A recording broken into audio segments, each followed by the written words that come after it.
Denis Tillinac, rebonsoir. Rebonsoir. Très heureux de vous recevoir. Ça fait un moment qu'on ne s'est pas vu, hein. Petite vingtaine d'années. Ah oui, ça fait une paye. À l'époque des néo-hussards, on se fréquentait beaucoup. Je vous demande pas si vous êtes toujours aussi réactionnaire. En réaction contre les tendances lourdes de notre époque. Et voilà. Plus que jamais. La paillette, le front, la France, la guerre. Pour vous, la France, c'était mieux avant. Avant quoi? Avant mai 68, avant la Révolution française ou avant le baptême de Clovis? Bon, d'abord, c'était mieux quand j'étais enfant. Oui. On voudrait, un écrivain, c'est quelqu'un qui se coltine contre le temps. On voudrait tous Surtout vous qui avez toujours refusé de devenir adulte. Oui. Voilà, je vais passer de l'enfance au gâtisme sans tradition. Ça m'angoisse un peu, mais enfin, j'essaierai d'assumer. Non, je crois qu'il y a un certain bonheur de vivre à la française qui est mort 66, 67, un peu avant 68, quand Johnny Hallyday n'avait plus tout à fait sa voix tendre de « Retiens la nuit, voilà. jusqu'à la fin du monde ». Ça, c'était là, pour vous, ça a été la fin. Chez vous allez à son pote qui était allé chercher des... Oui, il est devenu hippie, c'est vrai. Des conneries. En général, on va chercher chez les Américains, dans la culture, ce qu'ils ont de pire. Ouais. Bon. Alors, en 68, vous étiez pour le général de Gaulle, contrairement à nous tous. Et la Révolution vous a ennuyé beaucoup. Vous êtes parti, en fait, dans le sud de la France, sur un Solex, sur des autoroutes complètement désertées, pour retrouver une fiancée, en fait. Oui, la femme que j'aimais. J'étais à Bordeaux, oui, c'était ennuyeux. Le vocabulaire des Mao, des Trotskar, de tous les gauchos était plombé. C'était un vocabulaire de flic, de bigot. Il m'ennuyait. Vraiment, j'étais aussi anarcheux, mais je l'étais autrement. Un de droite, en tous les cas. Alors, on a pu dire ça, il faut s'entendre sur les termes. C'est pas une insulte. Non, hein. non, mais on l'a dit, effectivement. Alors, j'ai pris mon Solex. J'ai traversé la France, c'est très beau, je dormais dans des granges, traversé mon sur des autoroutes, les flics m'ouvraient, des autoroutes qui étaient interdites de circulation, de toute façon il n'y avait pas d'essence, il n'y avait personne, à 30 à l'heure, comme ça, c'est vrai, les gars dans les amphis palabraient sur la liberté, ben moi j'en savourais le sel, comme ça, en traversant cette France. Vous la viviez, cette liberté, bravo. Alors, j'imagine que la mode des trottinettes électriques, l'idée de transformer le toit de Notre-Dame en boîte de nuit, c'est pas trop votre cam, quoi. Non, quand j'entends évoquer les initiatives possibles de créateurs contemporains, j'ai très peur qu'on refasse la flèche à l'identique, comme Viollet-le-Duc l'avait conçue. Et comme ça, elle sera en parallèle avec celle de la Sainte-Chapelle. C'est parfait, moi. Voilà. Alors, vous assumez le bonheur d'être réac, dites-vous. Mais est-ce que même être réac, c'était pas mieux avant? Si, c'est toujours mieux de s'opposer aux idées en cours, au pouvoir en place, aux notables puissants. C'est toujours plus drôle. Mais à quelle époque auriez-vous aimé vivre pour ne pas être réac? Quelle est l'époque où vous auriez été heureux, finalement? Évidemment, il y a eu deux moments où la France a rayonné dans le monde. C'est le moment des cathédrales, des grandes universités, là, sur le XIIIe siècle, le siècle de Saint-Louis, et puis le grand siècle, surtout sa première moitié, le demi-siècle baroque du XVIIe. Ces valeurs réactionnaires, en fait, que vous avez été parmi les premiers à défendre, est-ce qu'aujourd'hui, elles ne sont pas dans le courant principal? Est-ce qu'elles ne sont pas à la mode? Elles sont en train de le devenir. En tout cas, ce qu'on appelle le politiquement correct, le conformisme, comme ça, progressiste. Le camp du bien. Le camp du bien a du gros plomb dans l'aile. Réactionnaire, ça ne veut pas dire hostile à l'évolution, par exemple, des relations sociales. Ça ne veut pas dire partisan de l'inégalité, de l'injustice et de l'oppression. Ça veut dire être l'incroyant du dogme du moment. Très bien, bonne phrase, bonne punchline. L'incroyant du dogme du moment. Alors, ce qui serait rebelle aujourd'hui, finalement, ça serait de défendre le droit de l'homisme et le bisounoursisme, d'une certaine façon, non? D'une certaine façon. Oui, parce qu'ils ont perdu. Alors, ne le défendons pas quand même. Oui. Alors, quand même, aujourd'hui, donc, 38% des moins de 35 ans veulent à la tête du pays un homme fort qui n'a pas à se préoccuper du Parlement et des élections. Est-ce que le balancier n'est pas allé un peu trop loin dans l'autre sens, là? Alors, si c'est pour produire une forme de tyrannie ou de dictature, j'y tiens pas. Ouais. Et j'alerte la jeunesse comme ça révoltée, ne pas dévoyer sa révolte dans une révolution. C'est-à-dire ne pas investir sa soif d'infini, d'absolu, de beau, de justice dans le champ de la politique, le champ de la contingence. Hein. Ça me paraît très important. Oui, parce que 48% des moins de 35 ans veulent que seuls les citoyens ayant un certain niveau de connaissance aient le droit de vote. Donc on en revient à un suffrage censitaire d'une certaine façon. Ça n'a pas de sens. Alors finalement, ce désir d'un homme providentiel et ce déni de la démocratie participative, ça signifie quand même que le vent a tourné, quand même. Oui, le vent a tourné. Il est certain que les idées de gauche, d'abord la gauche stalinienne jusqu'à la fin des années 50, puis la gauche marxo-freudienne, puis Bobo jusqu'aux années 2000, bon, ils ne croient plus à eux-mêmes en leur dire. Donc ils sont devenus jouisseurs, hédonistes, sceptiques, ils se rapprochent du nihilisme, ce sont des âmes mortes. Ouais. Ben, enterrons-les.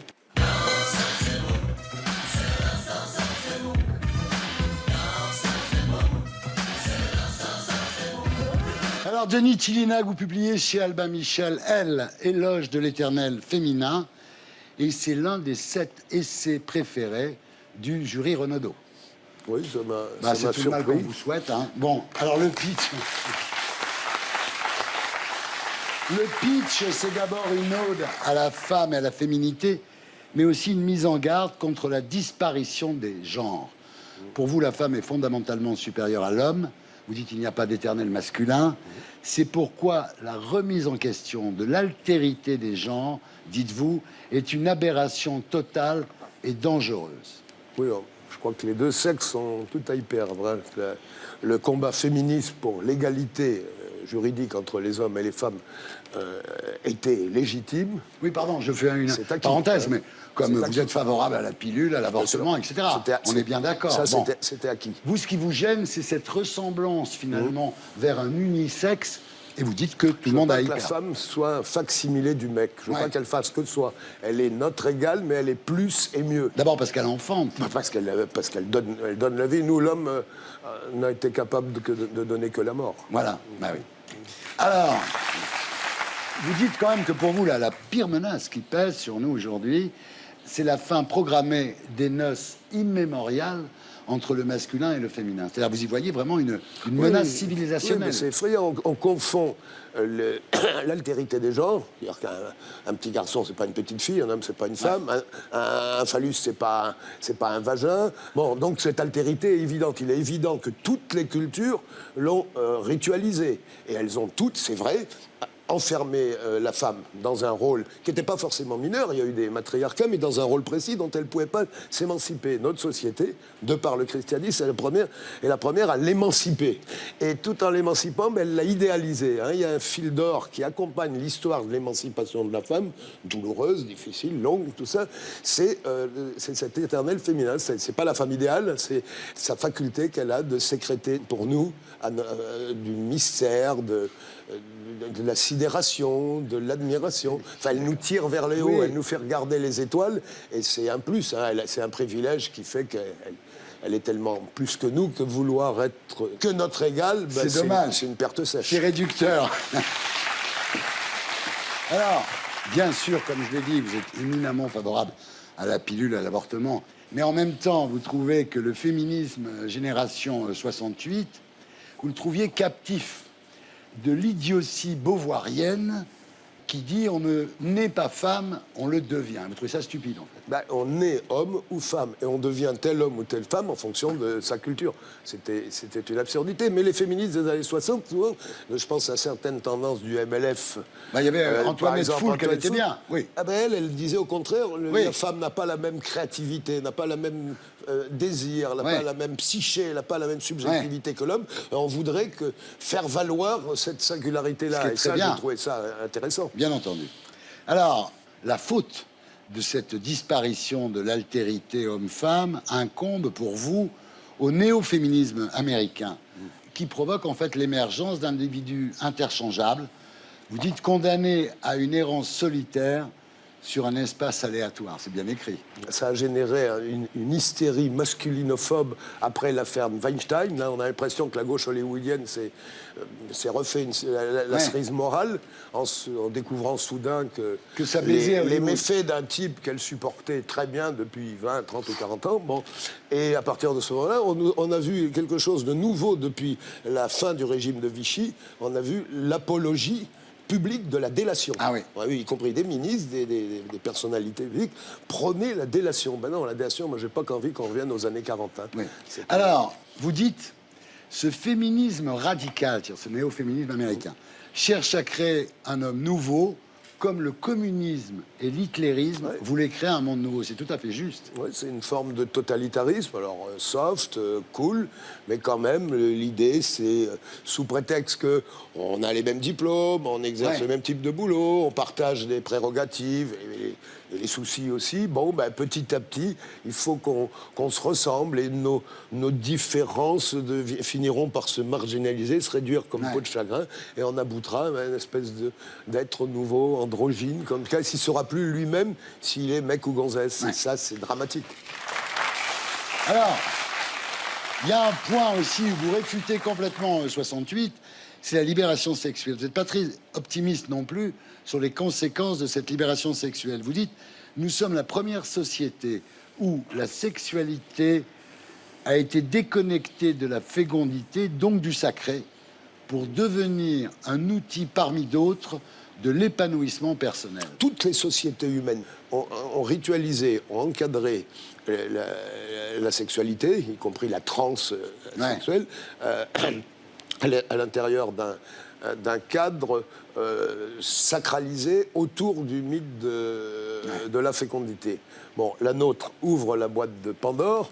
Alors, c'est bien, à condition de ne pas perdre de vue le fait que, contrairement à ce que croyaient les 68 heures, le désir n'est pas innocent. Et c'est pour ça que je consacre un chapitre à Sade. Le désir n'est pas innocent. Si la sexualité n'est plus sublimée par une aspiration à la fusion, à l'absolu, si elle n'est pas à une transcendance quelconque, on retrouve au fond de notre sexualité des pulsions de prédation, de volonté d'annihiler la personne de la femme et pousser jusqu'à la cruauté. C'est ça, ben, vous savez, dans toutes les prisons du monde où on torture des gens, ben, celui qui torture la victime, ben, il a une érection. Il faut réfléchir là-dessus, c'est important.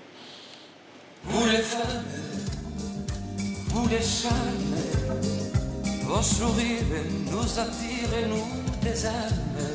Alors, il y a peut-être une dernière chose, là, j'y repense. J'en parlais à ma femme tout à l'heure. C'est la question Colombo.